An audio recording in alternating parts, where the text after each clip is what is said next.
¿Cómo? Nervios. Entonces, como les dije, de ahí la fisiología, el sistema nervioso no tiene comparación porque es uno de los sistemas más complejos, ¿verdad? Eso dice Lighton. No hay otro sistema que sea tan complejo como el sistema nervioso. Y bueno, espero que lo puedan entender de la forma como yo lo he resumido para su comprensión. Entonces, lo primero, como vimos ayer, es la organización del sistema nervioso, sus funciones básicas de sinapsis y sus neurotransmisores. Este es el primer capítulo que vamos a ver. Entonces, como les dije, la neurona es la unidad funcional básica del sistema nervioso central y periférico. ¿Ya? Entonces, más o menos se calcula que existen entre 80 a 100 mil millones de neuronas. ¿Ya? Y estas se caracterizan porque tienen sus partes continuas. Las ramificaciones que vemos aquí son las dendritas y son las encargadas de recoger la información de la periferia. ¿Ya? Entonces, estas dendritas son presinápticas. Estas dendritas se van a conectar con un cuerpo neuronal o soma, y de aquí la información que ha sido recibida en la periferia va a pasar al axón. Este axón, que es único, ¿ya? Y igual la información pasa y el axón se puede aquí ramificar, y el axón es donde se va a producir la sinapsis con otras neuronas. Entonces este axón es postsináptico. Entonces, ¿cómo quedamos? Las dendritas presinápticas, el axón postsináptico. Y la señal que circula de las dendritas hasta el axón siempre es anterógrafo. ¿Qué quiere decir esto? Que siempre va para adelante, nunca va a ser retrógrafo. Ahora, dicho todo esto, el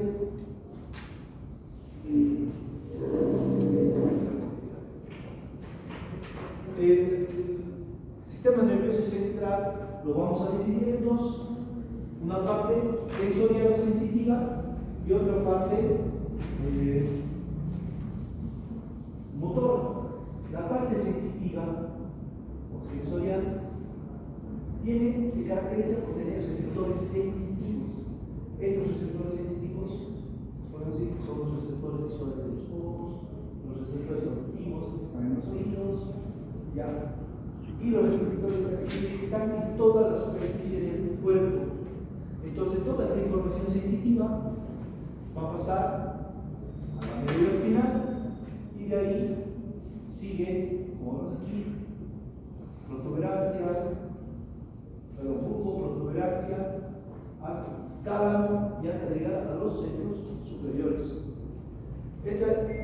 Si hablamos de todos los receptores que se encuentran en la superficie del cuerpo, por ejemplo, tenemos los receptores anestésicos que se encuentran en las articulaciones, los receptores del aparato tendinoso de Golgi, los cuales nos pueden transmitir si existe presión o dolor a nivel de tanto las articulaciones como los músculos. A nivel de la piel, igual tenemos dos receptores, los cuales nos pueden transmitir dolor, frío, calor.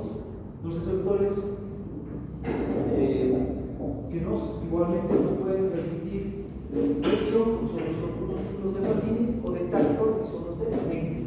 Toda esta información sensitiva, entonces, va a ser transmitida a la médula espinal. ¿En qué hasta el hasta posterior?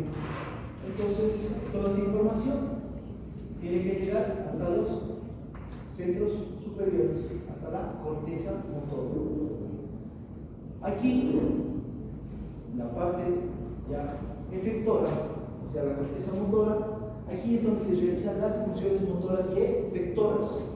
Entonces, toda la información sensitiva llega hasta la corteza y es analizada y da una respuesta, la cual va por la vía motora.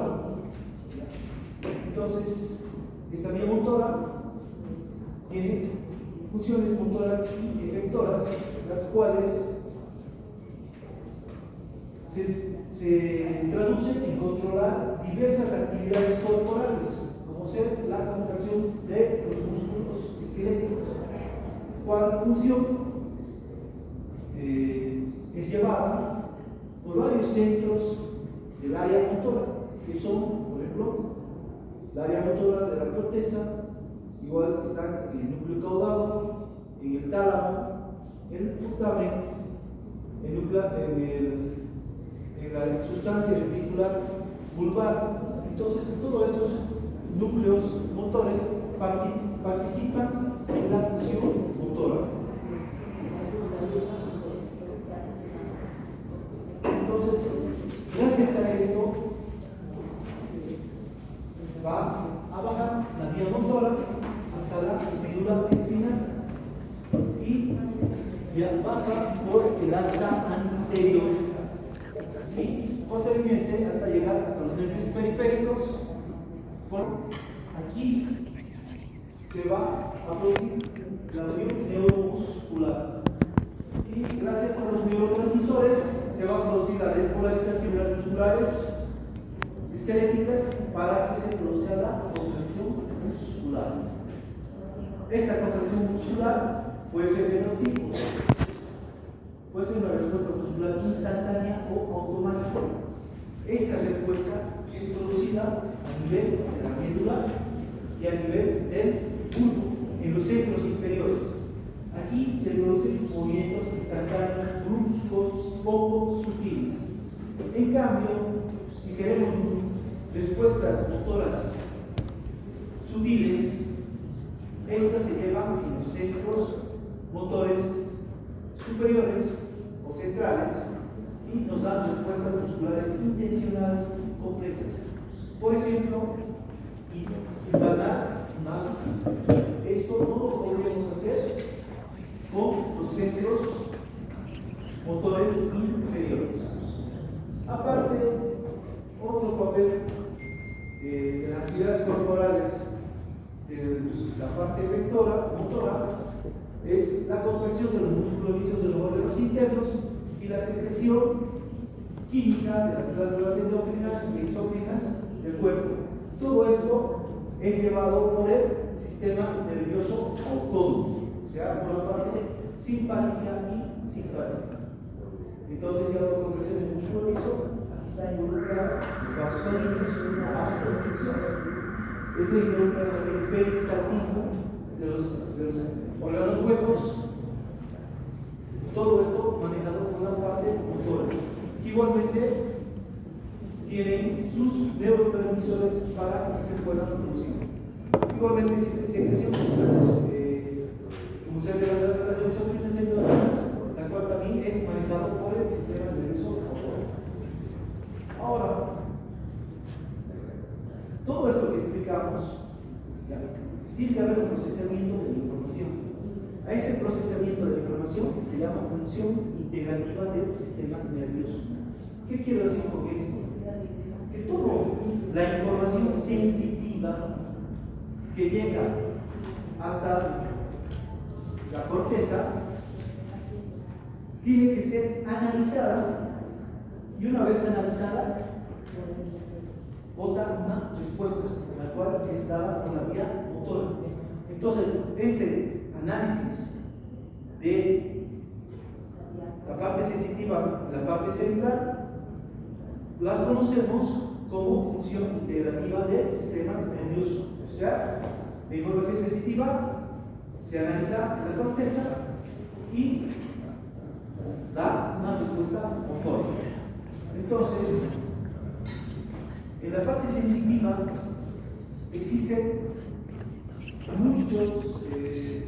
mucha información, tanto en todos los receptores, como ser los receptores que se encuentran en áreas de la superficie del cuerpo, sobre todo en la piel, articulaciones, músculos, igual toda la información visual que tenemos, auditiva, pero de toda esta información, solo el 1% es tomada en cuenta.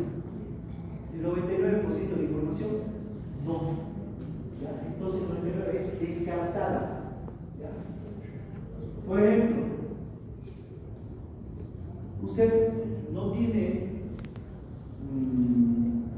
o sea, la ropa que se está colocando, o sea, no le da ninguna información al cerebro porque está acostumbrada el cuerpo a tener ropa. O sea, está descartada esta información. ¿Ya? O cuando usted se sienta, no siente la presión al sentarse. ¿Por qué? Porque toda esta información es descartada por el cerebro. En cambio, si hay una información del 1%, sería, por ejemplo, cuando una persona coloca la mano en fuego y la retira. Entonces, aquí se está produciendo una función significativa. ¿Por qué? Entonces, esta información sensitiva se procesa, se está dando respuesta natural de retirar la mano del fuego. ¿Ya? Entonces, a esto se refiere con función integrativa del sistema nervioso. Ahora, el papel de la sinapsis y el procesamiento de la información. Entonces, para que se produzca una sinapsis, tenemos que tener dos neuronas, una neurona presináptica y una neurona postsináptica. Y se está produciendo la sinapsis, que es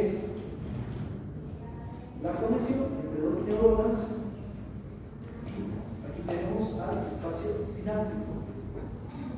Entonces, cuando se produce la sinapsis, hay un procesamiento de la información. Entonces, ¿qué va a pasar aquí?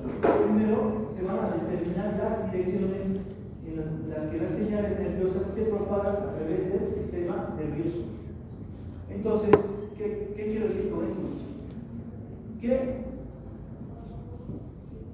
la información puede ir de esta neurona a esta neurona, o puede ir de esta otra neurona a esta otra neurona. ¿Ya?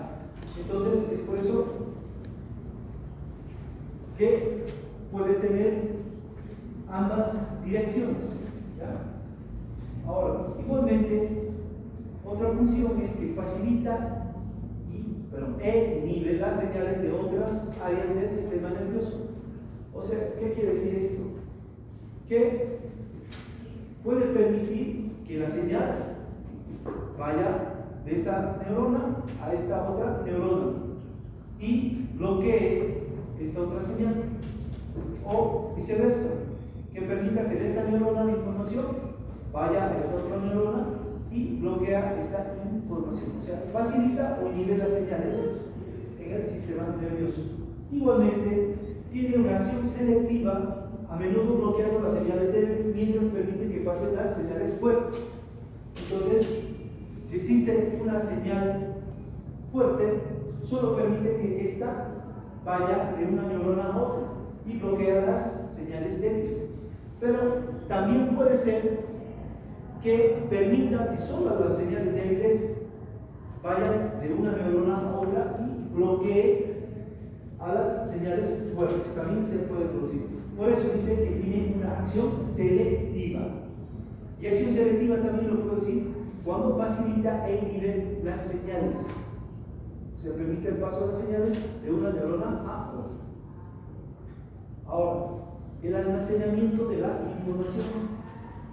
Este almacenamiento de la información lo podemos traducir, que es la memoria.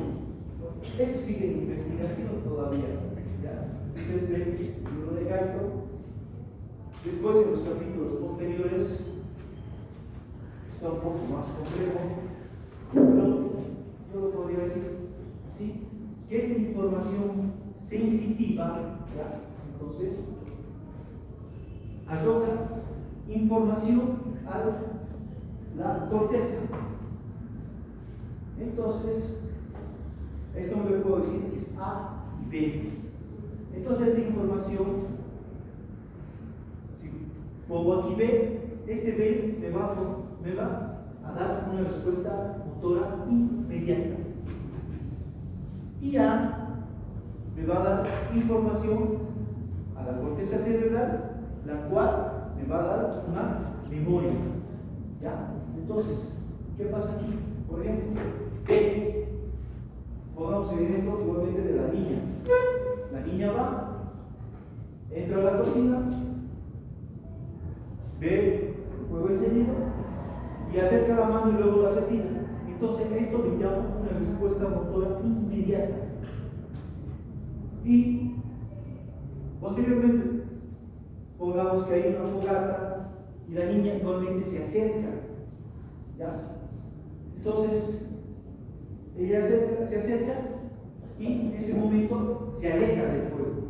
Entonces, esa información va depositada a la corteza cerebral generando memoria.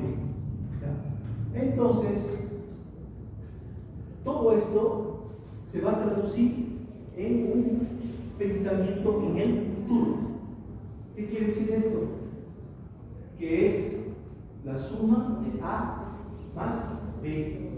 O sea, B, la respuesta inmediata motora inmediata, y A, la memoria que se ha depositado a nivel de la corteza cerebral. Entonces, ¿qué hace el cerebro? Analiza estos dos. ¿Para qué? Para arrojar respuestas más precisas posteriormente cuando tenga situaciones similares. ¿Ya? O sea, gracias a esto, a la suma de la memoria que está en la corteza cerebral y la respuesta motora inmediata, es que nosotros vamos a tener respuestas más sutiles, ¿ya? Porque hemos tenido experiencias previas, ¿ya? Entonces,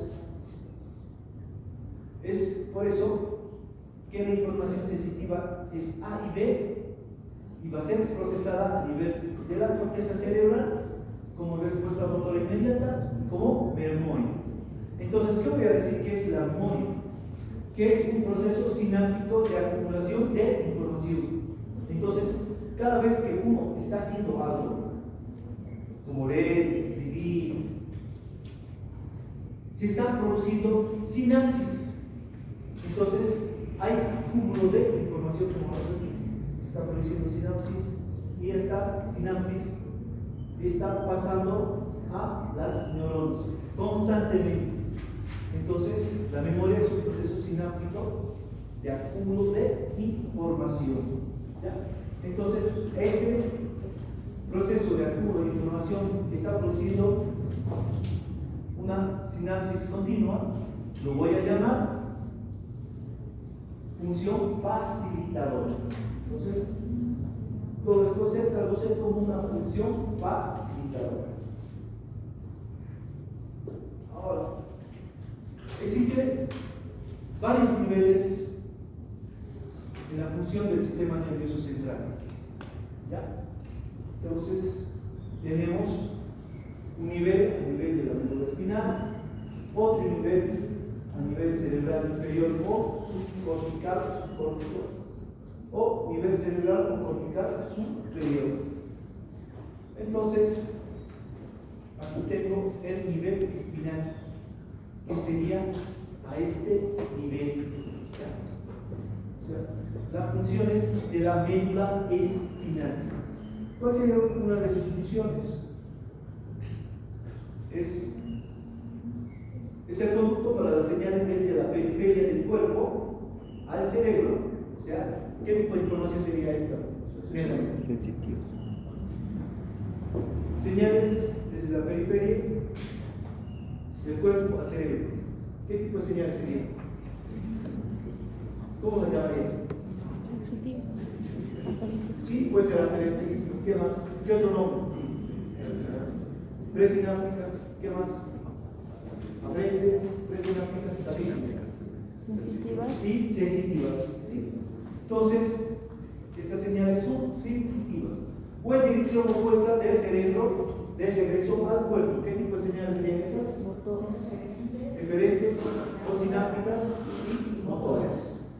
Entonces, esta es una de las funciones de la médula espinal. Movimientos de marcha.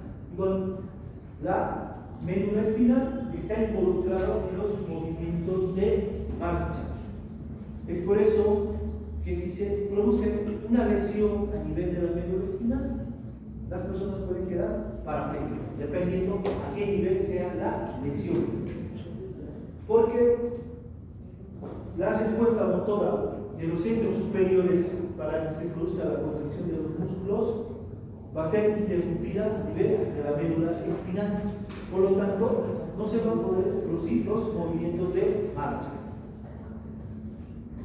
Reflejos dolorosos. Igualmente me llevan los reflejos dolorosos. Pascual, ¿dónde se encuentran los receptores dolorosos? Lo cual va a llevar la información.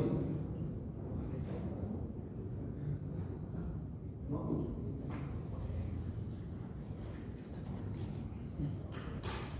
Matías, los receptores dolorosos, ¿dónde se encuentran? Los cuales llevan la información por la médula hasta los centros superiores. ¿Cuáles serían estos receptores dolorosos?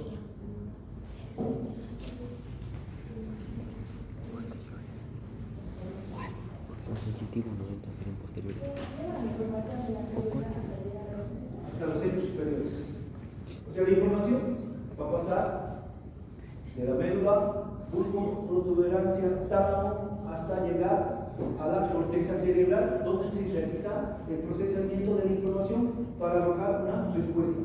Pero estos receptores dolorosos, ¿dónde se encuentran? En la piel, en toda la superficie de la piel. Ahí, por eso que yo voy a sentir dolor, puedo sentir sensaciones de calor, frío, presión. Igualmente existen receptores a nivel de las articulaciones. Por eso que el tipo de lesión me arroja dolor. Igualmente existen receptores a nivel de los músculos. Entonces toda esta información va a ser llevada hacia los centros superiores. Igualmente reflejos contra la gravedad. Entonces, este reflejo contra la gravedad quiere decir que va a ser, por ejemplo, que las piernas se pongan rígidas para que puedan sostener el peso del tronco.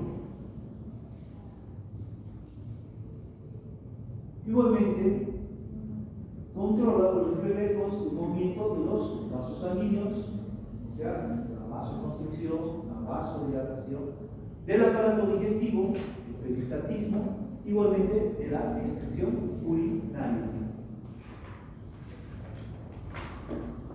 Y, ¿qué más voy a decir? Que los niveles superiores del sistema nervioso a menudo no operan enviando señales directamente a la periferia del cuerpo. O sea, que toda la información de los centros superiores tiene que pasar por la médula espinal. ¿Ya? Pero la médula espinal por sí sola se puede dar movimientos de marcha, los reflejos dolorosos, los reflejos contra la gravedad y los reflejos a nivel de los vasos sanguíneos, aparato digestivo y excreción urinaria. Antes se creía que la médula solo era un conducto que llevaba la información, pero ahora se sabe que sí maneja movimientos de marcha. Sí, de aquí pueden salir respuestas para movimientos de marcha. Igualmente, reflejos dolorosos y reflejos contra la gravedad. ¿Ya? Pero, si son movimientos de marcha, estos no van a ser movimientos sutiles, delicados, son movimientos duros. Ahora, a nivel cerebral inferior inferior subcortical. Entonces, ¿a qué me refiero a esto? Son los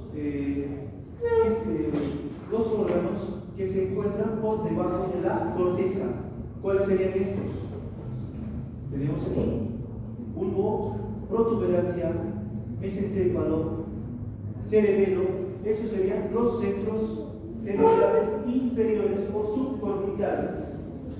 Entonces, ¿qué hacen esto? Controlan las actividades inconscientes. Por ejemplo, el bulbo raquídeo y la protuberancia me van a controlar la presión arterial y la respiración. Ya vimos esto. Madeline, ¿dónde se encuentra el centro de la respiración? ¿Cómo está formado? Ya vimos esto en fisiología respiratoria. ¿Dónde está el centro néutico? El centro. ¿Cómo está formado? ¿Cómo? Anterior. El agnóstico. Ya. ¿Qué más? ¿Neuronas qué? Respiratorios que se unen y forman. ¿Cómo está formado? Respiratorio y uno más rico. El centro de la respiración. ¿Y la parte anterior qué se encontraba? Neuronas respiratorias. Centro de inspiración.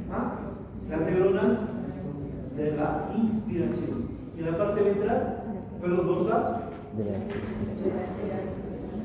Las neuronas de la expiración. Entonces, ¿y el centro amniótico dónde se encontraba? El cual en la protuberancia. Entonces, como dijimos, está en el bulbo y en la protuberancia el centro de la respiración. Y es una actividad inconsciente.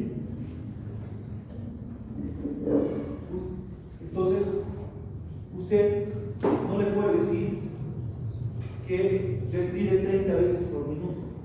No, esto es inconsciente. Está manejado por los centros inferiores.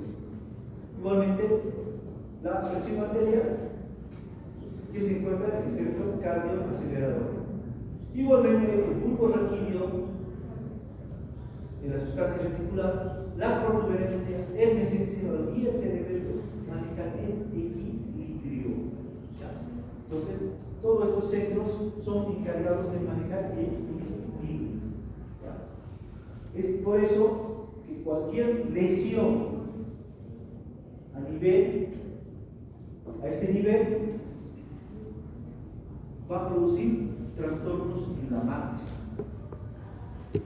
Cuando vean personas, sobre todo adultos mayores que han sufrido accidentes vasculares y el accidente vascular ha estado a este nivel, siempre estas personas tienden a caerse, no tienen buen equilibrio y aparte no caminan bien. Dicen en los libros que tienen una marcha taconeante. ¿Por qué? Seguramente que ha habido lesiones isquémicas que se han producido a este momento.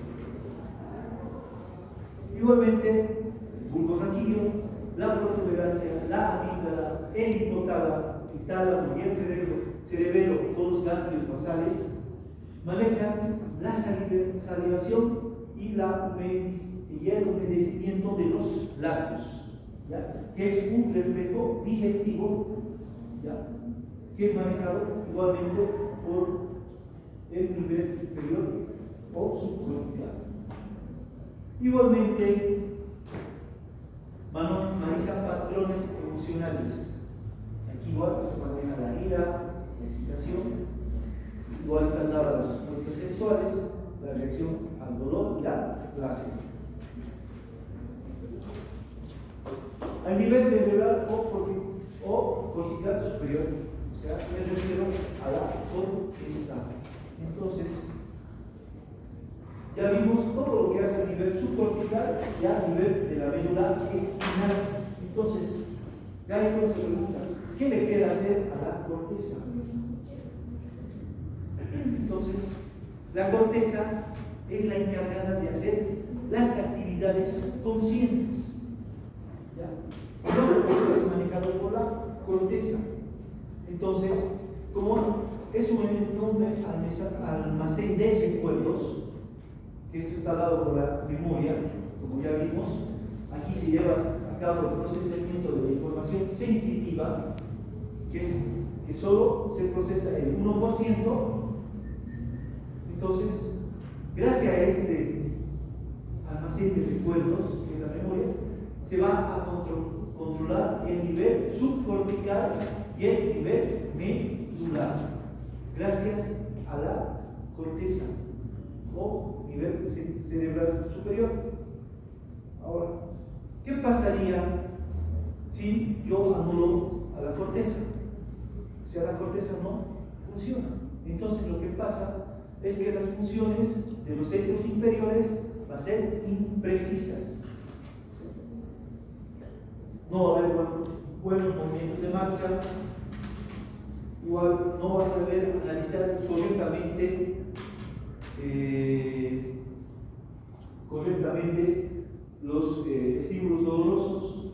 Entonces, son sus funciones imprecisas. En cambio, si la corteza está activa, entonces las funciones van a ser determinantes y precisas. Entonces, sí o sí necesitamos de la corteza superior. Por lo tanto, vamos a decir que igualmente el nivel cerebral superior nunca va a funcionar en solitario. Siempre tiene que estar en coordinación con los centros inferiores, como ser la médula, y a nivel cerebral inferior. Entonces nunca va a actuar en solitario. Y siempre el nivel cortical superior va a entrar en vigilia. ¿Cómo se hace esto? Entonces toda esta información que tienen los centros inferiores constantemente están haciendo sinapsis con los centros superiores. Es por eso que el centro superior se está retroalimentando positivamente. Es por eso que se dice que está en vigilia. En capítulos posteriores vamos a analizar todo esto. Es un poco difícil, porque todavía está en investigación. Hay varias cosas que todavía no se entienden. Uno de los más complejos de comprender es la memoria. Hay varias investigaciones que nos dan sus conclusiones, pero todavía no siguen en investigación. Ahora, hay un capítulo donde dice que se compara el sistema nervioso con una computadora.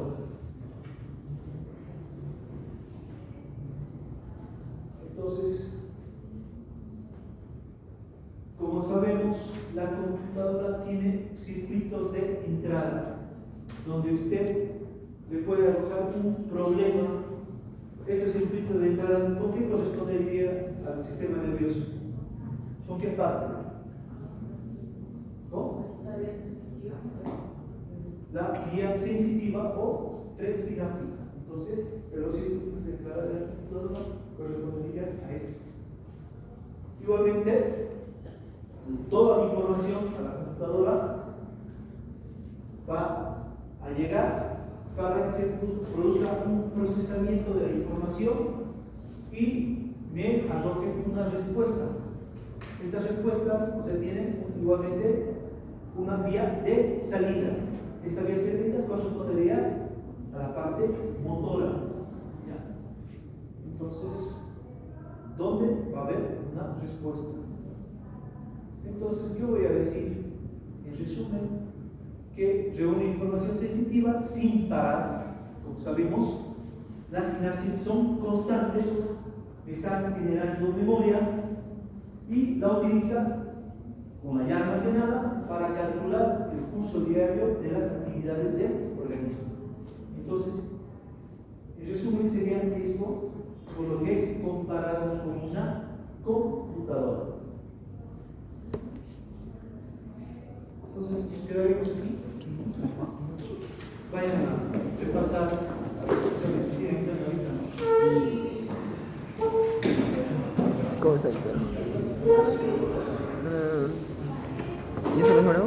Sí, te lo juro, es que me cansó. Parecía cuando ponen la Biblia yo peinado así, no, y los dálmatas, así. Sí, ¿de qué es el examen? Cuéntenme que han entendido. A ver, sácame la hoja. ¿No quieren ir a desayunar? Igual tengo hambre. No he estudiado, me voy a castigar. ¿No has estudiado? Yo tampoco. Yo tampoco, es que mi vida afuera está con mi mamá media hora. Mi mamá dice que ha visto pasar una sombra y que me quedaba toda la noche. Yo no quería salir. No.